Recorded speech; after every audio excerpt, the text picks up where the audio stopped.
जल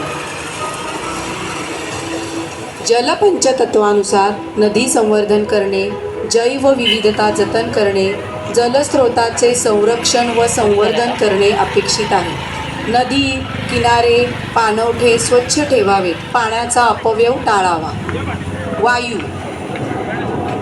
वायू तत्वाचे संरक्षण करण्यासाठी हवेच्या गुणवत्तेत सुधारणा करणे आवश्यक आहे। वायू प्रदूषण रोखणे गरजेचे आहे। नवीन हरित क्षेत्रे तयार करणे गरजेचे आहे।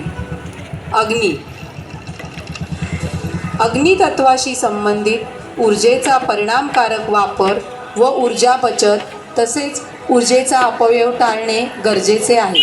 अपारंपरिक ऊर्जेच्या निर्मितीसाठी प्रयत्न व प्रोत्साहन द्यावे। रस्त्याच्या दोन्ही बाजूला पडीक जमीन, शेताचे बांध यासारख्या ठिकाणी अपारंपरिक ऊर्जा निर्मितीसाठी नाविन्यपूर्ण उपक्रम राबवावे।